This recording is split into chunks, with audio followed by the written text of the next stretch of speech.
Hi everyone, this is Dr. Rukmani Chaudhary and you're watching Dr. Rukmani's Health Update.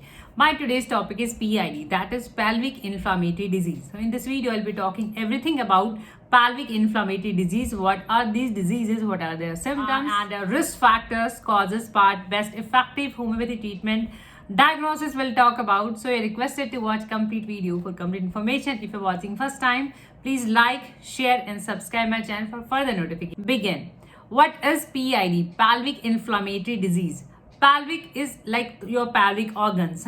So pelvis is the abdominal region that holds your pelvic organ. These are female reproductive organs like your uterus, ovaries and fallopian tube. So these organs are collectively called as pelvic organs, and if there is any kind of infection, any kind of inflammation, this is called like pelvic inflammatory disease. At times this is like an alarming sign.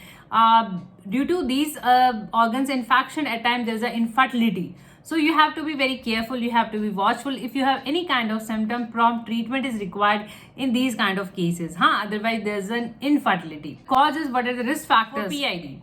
Pelvic inflammatory disease, at times it is associated with STI, sexually transmitted infection or sexually transmitted disease.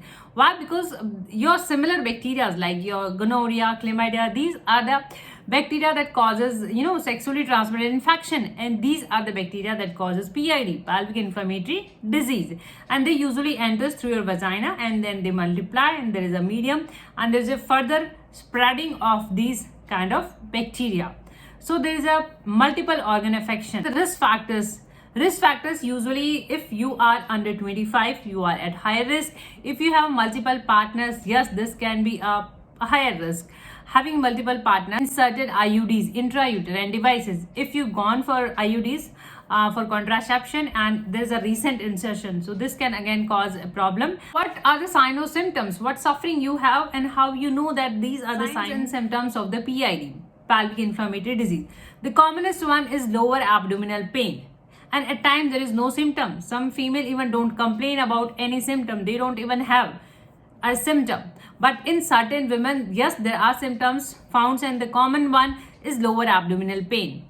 So this is like pain in lower abdomen, and at times there is an upper abdominal pain you have. So these symptoms can be there, and pain severity changes.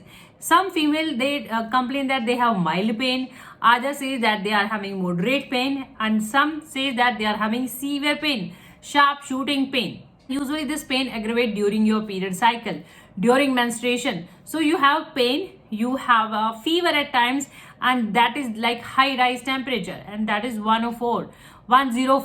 This is very high grade of fever you have, and there's a vomiting. You have vomiting, you have pain, there's a fainting, and fatigue and weakness, again a remarkable symptom, and profound and seen. This is like prominent symptom.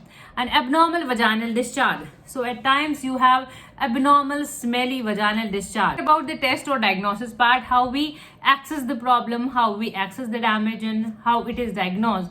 What are the confirmatory tests? There are certain tests. Pelvic examination is done for the pelvic organ, and cervical mucus culture is done. Cervical culture is done. Your urine test is done. Urine test, urine routine, culture, microscopy, everything is done. And your lower abdominal ultrasound is done for visualizing, for checking all the organs.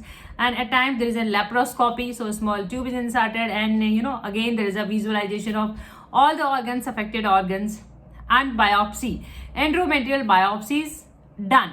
A small amount of tissue is taken from your inner wall of the uterus, that is your endometrial wall, and it is studied further that what are the changes. About the treatment part, see, treatment in allopathy, they give you the combined antibiotic. Usually this is a kind of infection, and if it is not known, the exact cause is not known, then you are given combination of antibiotics, so you can have your treatment in a broader aspect, in a broader way. About the the prevention or control part, first of all, you are asked to avoid relations, abstain from the intercourse activities, so there is no further multiplication, aggravation of your infection, and your partner is on the safer side. And yes, in the first part we discuss about the multiple partners, so just limit your partners, just practice safe sex, the protection is needed, and avoid relations during infection, during acute severe infection. So these are the things should be keep in mind. Complication part. Yes, this is like having complication. If you don't get your symptoms treated earlier, there can be the complication. And the most common is infertility. Your organs are there. There is a scarring. There is a permanent damage of your reproductive organs. So obviously there is an infertility. So you're asked to, whenever you have any kind of doubt or any symptom or any abnormal vaginal discharge or anything that can resemble with PID, so just get your test done and just get treated as soon as possible. What is the role of homeopathy in treating PIDs? What are the homeopathic remedies and how you can choose your medicine? On your watching on YouTube, I have provided all medicines link in description box below, and you don't have to buy all the medicines, not required. Just just collect your symptom and just go with the medicine that is more suited with your symptom. Just use those medicine. CPA is pretty common in PID cases, that is pelvic inflammatory disease, lower abdominal pain, having a yellowish greenish vaginal discharge, and there is a persistent lower abdominal pain, bearing down sensation. So if you're having these kind of, even you have prolapse of uterus in CPA. So these kind of symptoms covered up by CPA in a smaller quantity, lower potencies, 1 or 2 drops directly. Sabina. Next comes Sabina. Sabina is given when you have profuse menstruation. There is a profuse bleeding, heavy bleeding. In cases of heavy bleeding, we usually prescribe Sabina. Sabina has the bright red color. The bleeding is of bright red color. So if you're having heavy bleeding and even a slightest motion, you do slightest movement and your bleeding appears. So these are the symptoms covered by Sabina. Venom is the medicine that covers the smenorrhea, painful periods.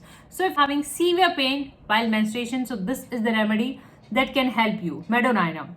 Maxol is usually given in the last stages of the disease, means there is a destruction, damage. So if this is a case of last stage, you are having damage, destruction, offensive discharge, purulent discharge. So these symptoms are covered up with Maxol. So you can. Creosote has its own property of abnormal vaginal discharge, leukorrhea, acrid, corrosive, hot, smelly, offensive. So these are the symptoms covered by. Phosphorus is the remedy that covers weakness. So if you have profound weakness, there is in prostration, lethargy, fatigue, so you can take phosphorus.